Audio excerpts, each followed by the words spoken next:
In this episode, I invite you to think about this future-focused question.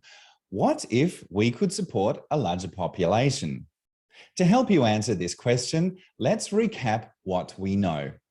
Our historic and projected population growth for the Yarra Ranges is less than optimum from an economic perspective.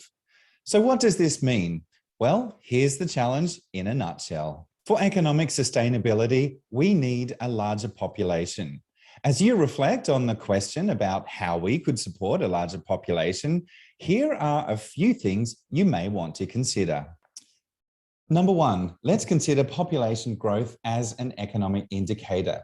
So here's the thing, a population growth of around 2+% is one indicator of a healthy economy. So why? Well, planning for a larger population increases two things. Firstly, a larger population increases the ability to accommodate more employers. That means more opportunities for employment, which in turn creates more personal wealth, which in turn creates more opportunities to spend locally. In other words, this is how we can reduce the leakage from the local economy. Secondly, a larger population increases our ability to justify funding for a wider variety of services and infrastructure. Let's move to consideration number two, barriers to population growth. A big barrier in the Yarra Ranges is, of course, housing availability. In Yarra Ranges, the lack of housing availability is linked to a finite land supply. This, of course, is due to stringent planning regulations, including the Green Wedge. So this issue needs to be addressed, land use maximisation. If you think about it, we've really got two options, to move up or to build up or to build out. But in the meantime, let's consider this phenomenon whereby we have to retain our urban footprint in a fairly confined area of the municipality. Well, the way that I see it, this is a great opportunity for us to become a prototype of how a peri-urban area can fit more people into our existing urban footprint in a way that brings the surrounding nature into the heart and soul of the built environment. This approach is a stark contrast to adopting a cookie-cutter approach that replicates suburban Melbourne and that erodes the natural, unique character that, of course, differentiates Yarra Ranges from other places. A third thing for you to consider is the emergence of two global trends, smart cities and, more recently, regenerative cities.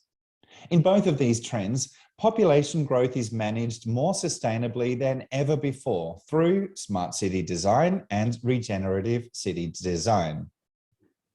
So returning to the question of how we could support a larger population, here's a case study I've prepared for you to help visualize what this could look like.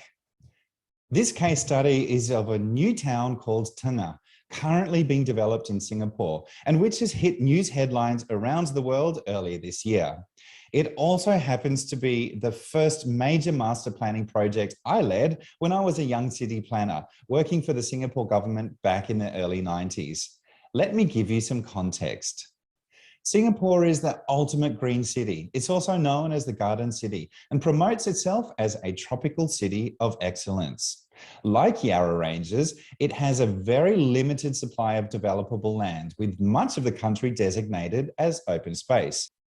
So how does Singapore fit in so many people onto this small island, whilst maintaining its distinctly green character? Well, that was my challenge when I was leading the preparation of the Tengah Master Plan, how to plan for 42,000 homes in a mostly undeveloped area earmarked as a settlement of the future, but in the middle of a jungle. Over 25 years later, these plans are about to become a reality. Let's take a look.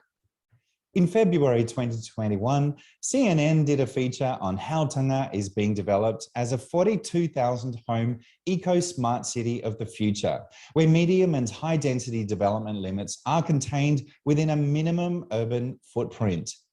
Tengah will be Singapore's first town with centralized cooling, automated garbage collection, and a car-free town centre. The development is being dubbed a forest town by officials due to its abundant greenery and public gardens. Roads, parking, and utilities are being pushed beneath the town centre. This trend in planning adopts the concept of segregation of traffic, with everything underground and then the ground level totally freed up for pedestrians. The master plan will see the installation of electric vehicle charging stations, while the streets are also being future-proofed to accommodate emerging technologies. This future-proofing is something I strongly recommend for the Yarra Ranges. When planning the road network for Tonga, the vision was for a future where autonomous vehicles and self-driving vehicles will become a reality. If this topic is of particular interest to you, I've prepared a few bonus questions you may want to consider. The first question is, if we could support a larger population, what is your future vision for how that should look? The second question is, on a spectrum of 1 to 10, to what extent do you agree with the needs to increase the population into the future? And then the third question, based on your score for the previous question, what would be the consequences for future generations, whether good or bad?